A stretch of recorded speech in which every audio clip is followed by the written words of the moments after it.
আল্লাহর নবী যখন হযরত খাদিজাকে দাওয়াত দিলেন, আমি আল্লাহর নবী, আমার উপর ঈমান আনো, আর এক অদেখা আল্লাহর উপর ঈমান আনো, যিনি তোমারে আমারে সৃষ্টি করেছেন তার উপর ঈমান আনো। হযরত খাদিজা এক মুহূর্ত দেরি করেন নাই, সঙ্গে সঙ্গে উচ্চারণ করেছেন লা ইলাহা ইল্লাল্লাহু মুহাম্মাদুর রাসূলুল্লাহ। খাদিজা বলছেন কি জানেন? ইয়া আবাল কাসিম। তিনি নবীজিকে ডাকতেন হে কাসেমের পিতা, ইয়া আবাল কাসিম, 15টি বছর আপনার ঘর করেছি, আমার দিল একথা সাক্ষ্য দিচ্ছে আপনি অবশ্যই আল্লাহর নবী, কোনো সন্দেহ নাই। আপনার ভিতরে 15 বছর আমি যে আচরণ দেখেছি, সাধারণ মানুষের এই আচরণ হতে পারে না, অবশ্যই আপনি আল্লাহর নবী। সুবহানাল্লাহ। নবী করিম সাল্লাল্লাহু আলাইহি সাল্লাম বলেছেন, আল্লাহর আকাশের নিচে জমিনের উপরে খাদিজার মতো উত্তম মহিলা আর নাই। হযরত আয়েশা বলেন, নবীজি একদিন এক রাতে আমার কাছে ঘুমানো ছিলেন, আমি ঘুম থেকে জেগে দেখি নবীজি নাই। মনে মনে চিন্তা করলাম কোথায় গেলেন, বোধহয় অন্য কোনো স্ত্রীর ঘরে গেছেন। আমি চুপিসারে খোঁজ নিতে লাগলাম, কোনো ঘরে খবর পেলাম না। পরে দেখতে পেলাম রিয়াদুল জান্নার ভিতরে বসে নবীজি 2 হাত উঁচু করে কি যেন বলেন আর কান্দেন। আমি পিছনে গিয়ে হাত তুললাম, শুনতে পেলাম নবীজি মুনাজাত করতে করতে এক পর্যায়ে গিয়ে বলছেন, রব্বুল আলামিন, কিয়ামতের ময়দানে যেদিন বাপ তার সন্তান হারায় ফেলবে, মা তার সন্তান হারিয়ে ফেলবে, সন্তান মায়ের চিনবে না, ওই দিন ওই কঠিন হাসরের ময়দানে আমি যেন আমার খাদিজারে হারায় না যাই।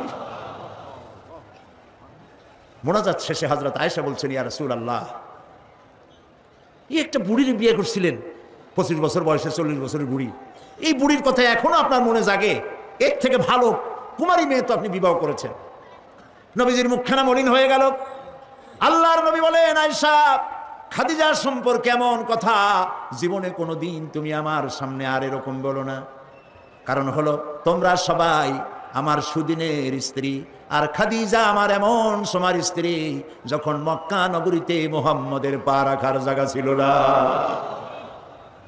সমস্ত সম্পদ উজাড় করে দিয়েছে আমার জন্য, ইসলামের জন্য। না খেয়ে থেকেছে রাতের পর রাত, দিনের পর দিন।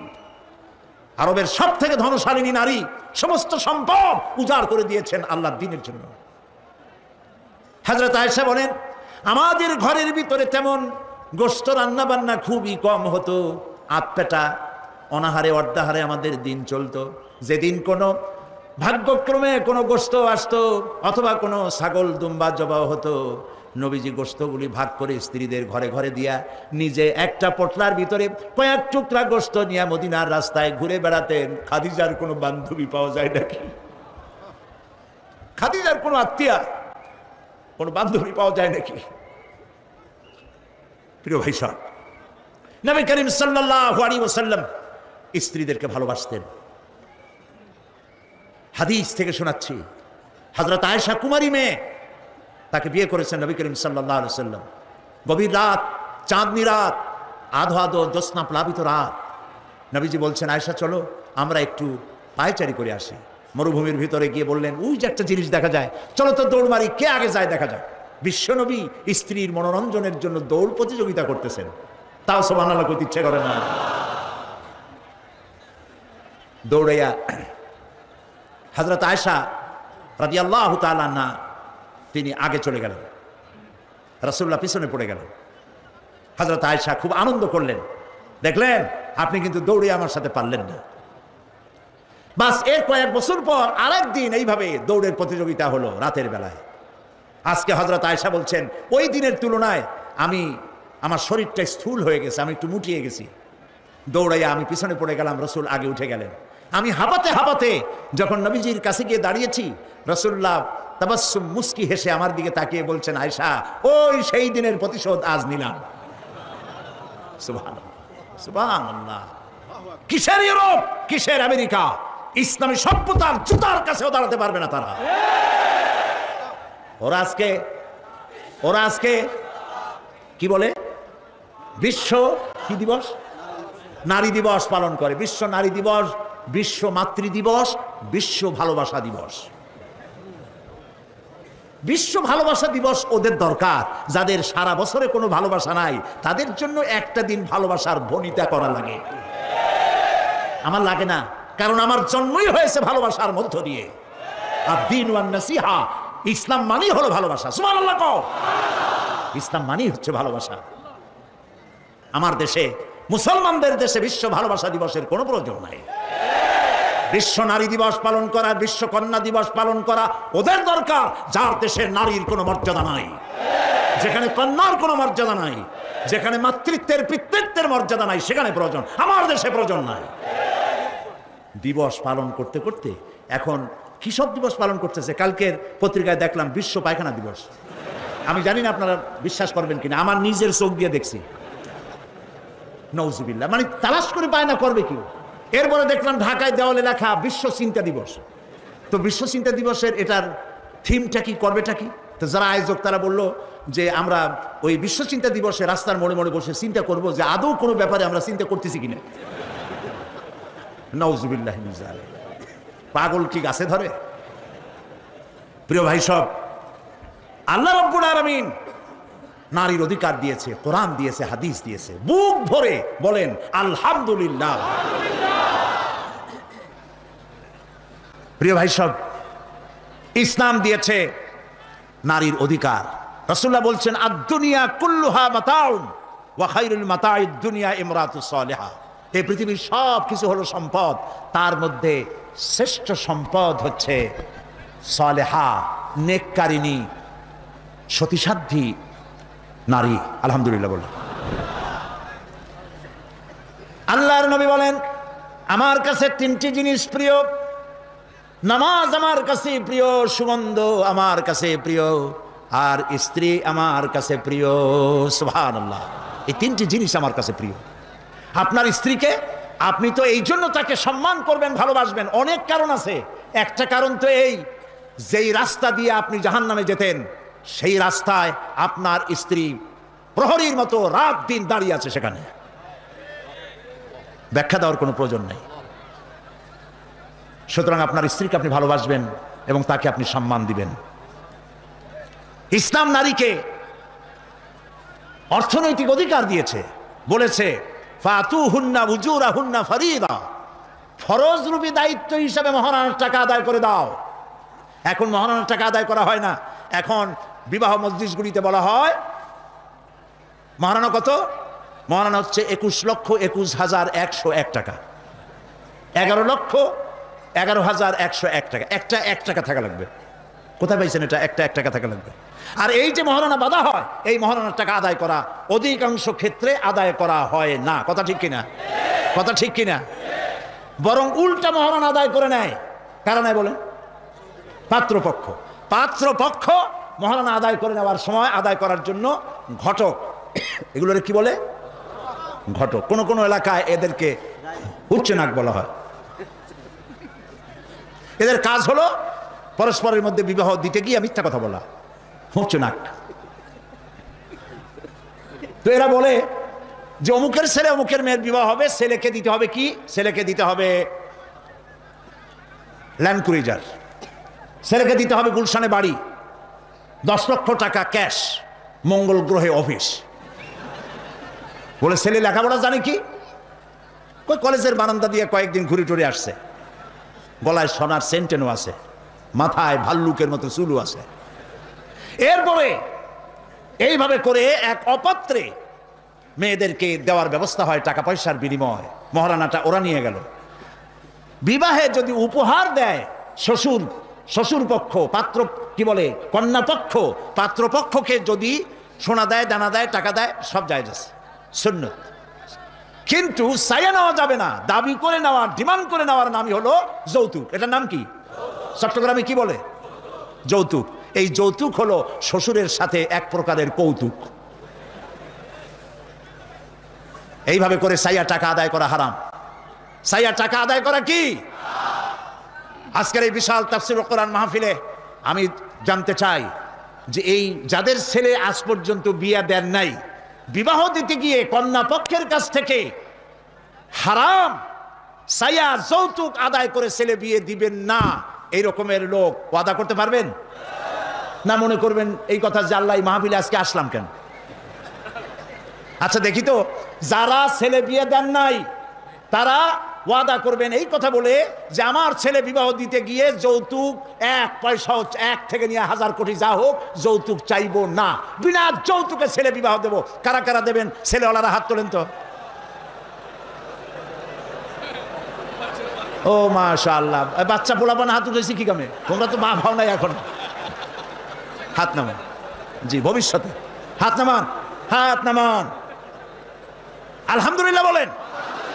যৌতুক এক সামাজিক ব্যাধি, এই ব্যাধি বন্ধ করতে হবে এবং চট্টগ্রাম থেকেই এটার আন্দোলন শুরু হবে ইনশাআল্লাহ। বলেন ইনশাআল্লাহ। প্রিয় ভাই, সব যারা বিবাহ করে নাই সেসব যুবকদের বিবাহ করা লাগবে কিনা? লাগবে কিনা? হ্যাঁ, ফুর্তি হয়ে একটু জোরেই বলতেছে লাগবে। এই বিবাহ করতে গেলে শ্বশুর যদি ঘড়ি দেয় বলবা আলহামদুলিল্লাহ, যদি শেরওয়ানি দেয় আলহামদুলিল্লাহ, যদি কিছু না দেয় নাউজুবিল্লাহ, নাকি তাও আলহামদুলিল্লাহ। বরং তুমি কেন ফকিরের ছেলে পেলে না তো? তোমরা যুবকদের বলতেছি, ফকিরের বলাবার না তো। তো বউ ওই কি বলে, যারা বিবাহ করবা সেই শ্বশুর বাড়ির টেলিভিশন না হইলে দেখা যাবে না তুমি কি খয়রাতির পোলা। যদি এখন তো দেখতেই হয় তো বউয়ের বাপের কাছ থেকে টেলিভিশন না নিয়া মসজিদগুলার সামনে শুক্রবার দিন থাল পাতে বসে যাইও। তাও কন্যা পক্ষের কাছ থেকে চাইয়া নিবা না। কিছু দিলে আলহামদুলিল্লাহ, না দিলেও বিনা যৌতুকে নিজের পায়ে দাঁড়াইয়া চাকরি করে বিয়ে করবা। চাকরি কামাই রোজগার না করিয়া নিজে বাপের হোটেলে খাও, আরো একজন আনিয়া মেহমান বানাইও না। কাজ করবে, চাকরি করবে, ব্যবসা করবে, তারপরে নিজের টাকা দিয়া বাপের টাকা দিয়া বিয়ে করিয়া বউরে রানী বানাইয়া ভালোবাসার সিংহাসনে বসাবে, তাকে কোনো কিছু খোটা দিবে না। এটা এই জন্য বলি, বাংলাদেশে একটা কি বলে ওটাকে, যৌতুকের একটা গরু দেওয়া হয় নাই, টেলিভিশন দেওয়া হয় নাই বলে গরুর মতো পিটিয়ে স্ত্রীকে হত্যা করা হয়েছে। হাজারো ঘটনা বাংলাদেশে আছে। বিনা যৌতুকে বিয়ে করবে যে সব বীর তরুণ চট্টলার যুবকের এবার হাত উঁচু করে দেখাও। ও মাশাআল্লাহ, এখন তো দেখা যায় কেউ বিয়ে করে নাই।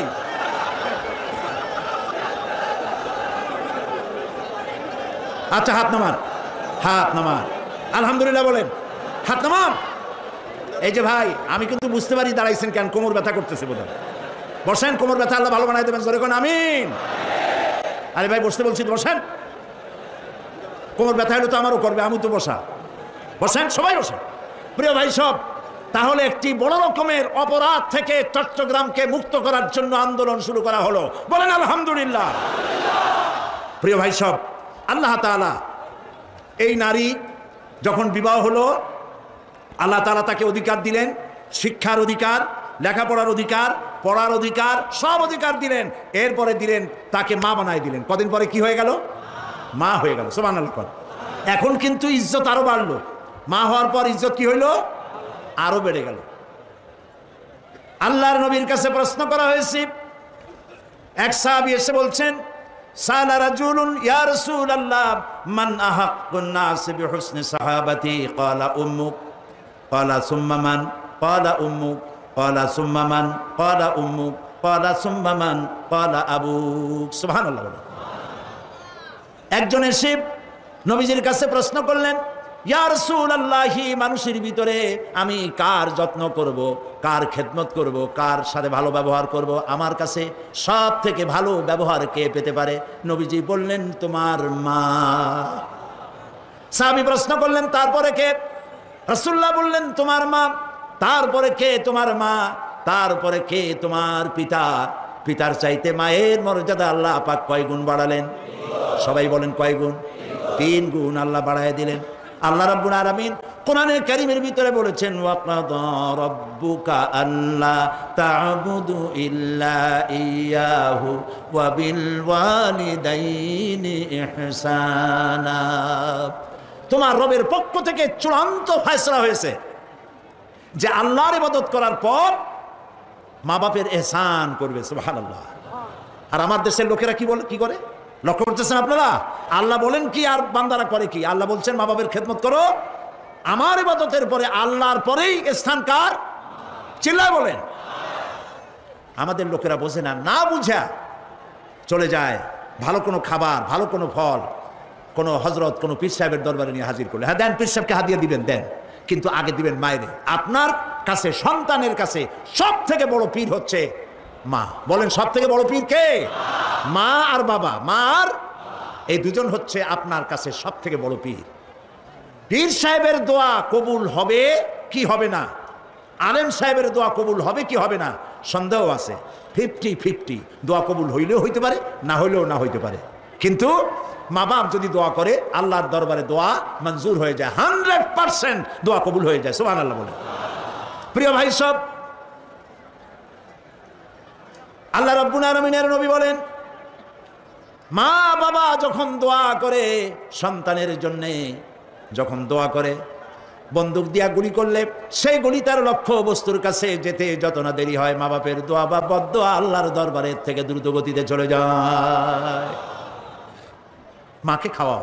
বুড়া মা আছে না? বলেন আছে না? মা যখন বুড়া হয়ে যায়, বউয়ের কথা মতো সন্তান মায়ের সাথে খারাপ ব্যবহার করে, মুখ মলিন করে থাকে, কথা বলে না, আর মনে মনে বলে, প্রকাশ্য বলে, অনেকের সামনে বলে, বুড়ি মরে না কেন? নাউজুবিল্লাহ। বলেন নাউজুবিল্লাহ। তুমি কারে মরতে বলো? কারে মরতে বলো?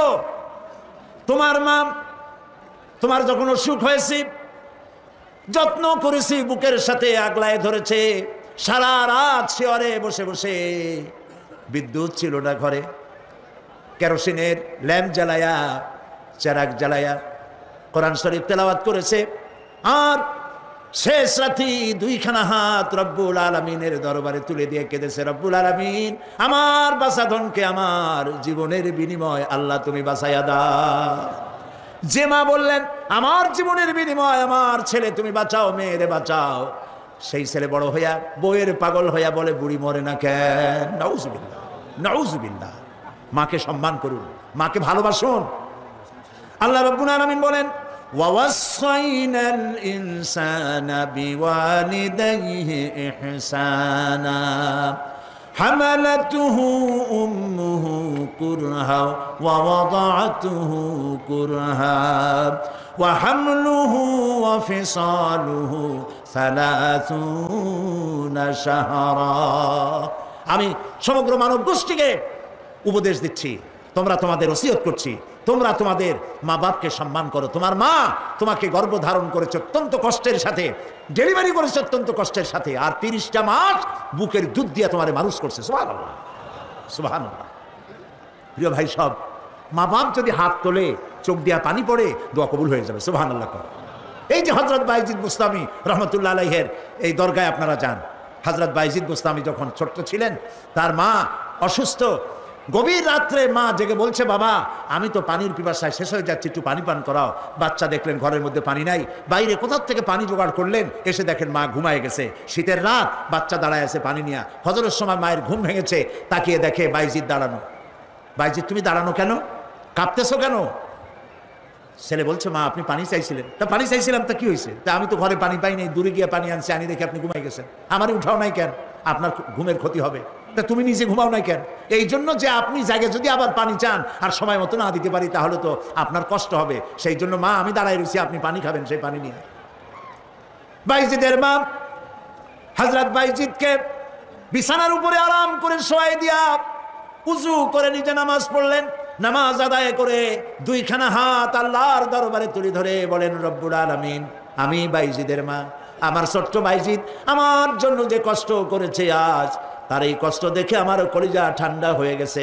আমি মা হয়ে আমার বাইজিদের জন্য দোয়া করি, রব্বুল আলামিন আমার বাইজিদকে তুমি সুলতানুল আরিফিন বানায়া দাও।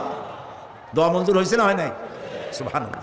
প্রিয় ভাই সব, এই জন্য মা বাপকে সম্মান করতে হবে, মহব্বত করতে হবে এবং তাদের জন্য দোয়া করতে হবে। দোয়াটা আল্লাহ শিখাই দিয়েছেন। এমনকি মা বাপের সামনে চোখ মোটা করে কথা বলবে না, চোখ মোটা করে মা বাপের সামনে কথা বলবে না। আল্লাহ ইচ্ছা করলে চোখ অন্ধ করে দিতে পারেন। পীরের সামনে যত গিয়ে মহব্বত করে ঘাড় কাট করে বসো, তোমার বড় পীর, তোমার মা, তোমার বাবা, তাদেরকে শ্রদ্ধা করো, সম্মান করো, কলজা দিয়ে মহব্বত করো। মা বাপকে একটা কথা বিশ্বাস করুন, মনে রাখেন, মা বাপকে যে যত বেশি সম্মান করবে, মহব্বত করবে, মর্যাদা দেবে, তার জীবনে সম্মানের আর রুজির কোনো অভাব হবে না, হবে না, হবে না। আল্লাহ তাআলা বাড়ায় দেবেন। সুবহানাল্লাহ। আল্লাহ দোয়া শিখাই দিচ্ছেন, বান্দারে মা বাবার সামনে শক্ত করে কথা কইস না, ওয়াকুল লাহুমা কাওলান কারীমা, মা বাবার সাথে সম্মান সূচক কথা বলো আর আমার কাছে দোয়া করো। কি বলে?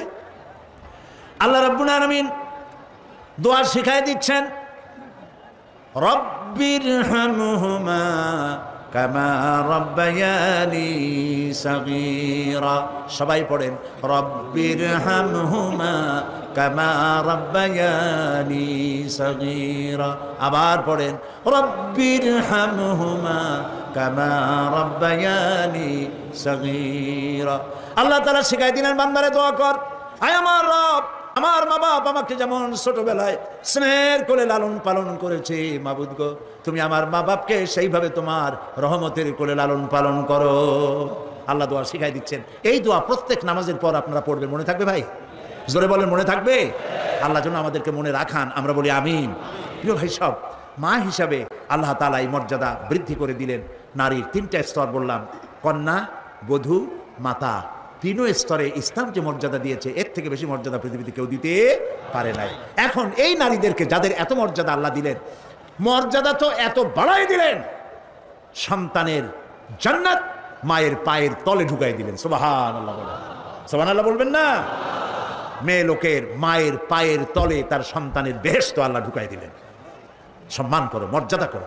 যারা মা বাবার সাথে বেয়াদবি করছো, আজকের রাতে মায়ের কাছে গিয়ে, বাপের কাছে গিয়ে পাও দুটো জড়ায় ধরো আর বলো, আব্বা আম্মা আমি তো ভুল করছি, বেয়াদবি করছি, বুঝি নাই, আল্লাহর রাস্তায় আমারে মাফ করে দেন। মাফ করে দেবে না? দিবে। মা বাবার চাইতে সন্তানের জন্য কল্যাণকামী কে আছে? বউর কথা মতো খবরদার কখনো মা বাবার সাথে নাফরমানি করবেন না। মনে থাকবে? মনে থাকবে? আল্লাহ তাআলা মনে রাখার তৌফিক দিক, আমরা বলি আমিন। প্রিয় ভাই সব, এই নারীকে সম্মান দিয়ে আল্লাহ তাআলা বলেছেন নারীরা যেন পর্দায় থাকে। কুল লিল মুমিনাতি ইয়াগদুদনা মিন আবসারিহিন। মেয়ে লোকদেরকে বলা হয়েছে, মুমিনা নারী তোমরা তোমাদের চক্ষুকে পরপুরুষ থেকে নিম্নগামী করে রাখো। ওয়া ইয়াহফাজনা ফুরুজাহুন্না, আর তোমাদের যৌনাঙ্গ সমূহ এগুলিকে তোমরা হেফাজতে রাখো, এগুলি লজ্জাস্থান সমূহ হেফাজতে রাখো, যা মানুষকে দেখিও না। ওয়াকারনা ফি বুয়ুতিকুন্না ওয়ালা তাবাররাজনা তাবাররুজাল জাহিলিয়াতিল উলা, আর তোমরা তোমাদের ঘরের মধ্যে থাকো ওই জাহিলিয়াতের যুগে যে ধরনের সাজসজ্জা করে রাস্তায় বেরোতো, ঠাক ঠমক করতো, রূপচর্চা করতো মানুষের সামনে, পরপুরুষের সামনে, জাহিলি যুগের মতো তোমরা বেরিও না। কে বলতেছেন? আল্লাহ বলতেছেন, আল্লাহ পাক বলছেন, ওয়াকারনা ফি বুয়ুতিকুন্না, ঘরের মধ্যে থাকো। এই ঘরের মধ্যে থাকার অর্থ কিন্তু এই নয় যে ঘরের মধ্যে পড়ে থাকো, লেখাপড়া করো না, চাকরি বাকরি করো না, এটা কিন্তু নয়। বরং নবী করিম সাল্লাল্লাহু আলাইহি ওয়াসাল্লাম মহিলা সাহাবীরা ব্যবসা করেছেন। কেউ আতরের ব্যবসা করেছেন, কেউ ফলের ব্যবসা করেছেন, কেউ খেজুরের ব্যবসা করেছেন, এবং এই মহিলারা নার্সের দায়িত্ব পালন করেছেন। যুদ্ধাহত সৈন্যদেরকে নার্সিং করেছেন, যুদ্ধের ময়দানেও তারা কাজ করেছেন। কাজী ঘরের মধ্যে থাকো, তার অর্থ হলো ঘরের মধ্যে যে পরিবেশটা থাকে পর্দার পরিবেশ, যখন বাইরে যাবে তখনও এই পর্দার পরিবেশটা নিয়ে যাবে। যখন বাইরে যাবে বোরখাটা পরে যাইও, বোরখাটা পরলে ওইটা একটা ঘরের মতো, বোরখার দরজাও আছে, জানালাও আছে, আছে না? যেখানে সুযোগ আছে জানলা খুলে দেন, মুখের কাপড়টা উঠাইয়া দেখেন যেখানে সুযোগ আছে, আর যেখানে সুযোগ নাই জানলা বন্ধ করে দেন, ঠিক না? এই বোরখা পরতে বলা হয়েছে, বোরখা পরে চলবেন। এই বোরখাটা একটা নিয়ামত।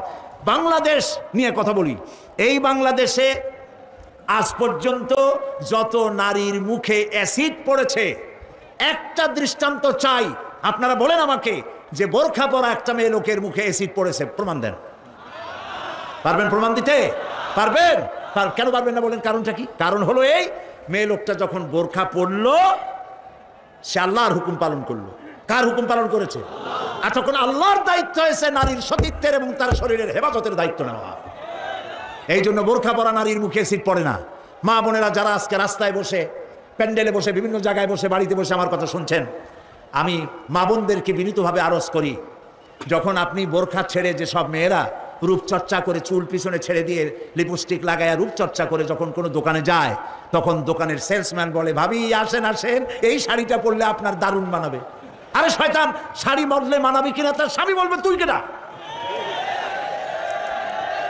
এখন দোকানদার যদি ভাবি বলে তাতে কি মর্যাদা বাড়ে? বাড়ে না।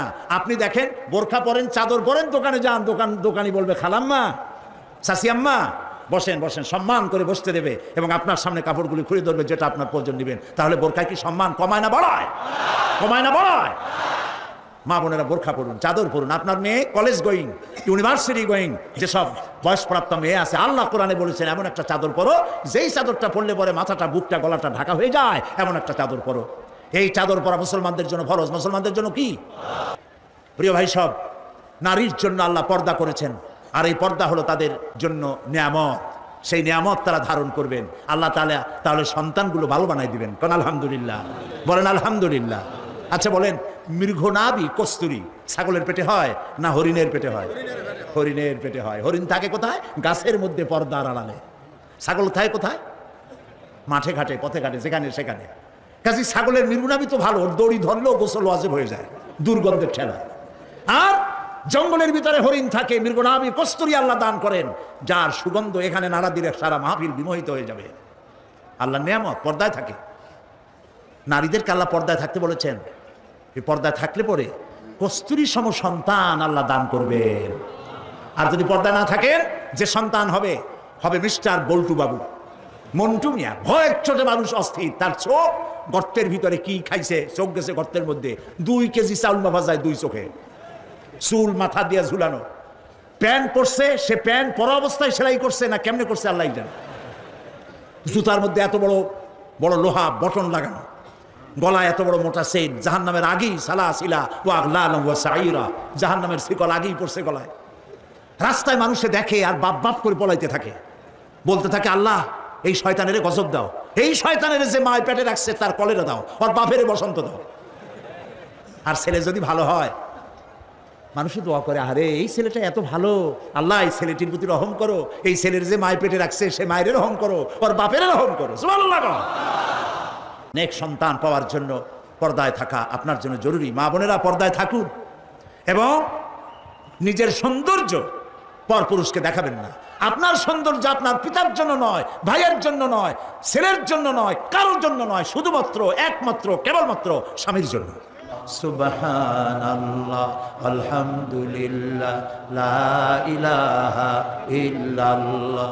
সুবহানাল্লাহ, আলহামদুলিল্লাহ, লা ইলাহা ইল্লাল্লাহ।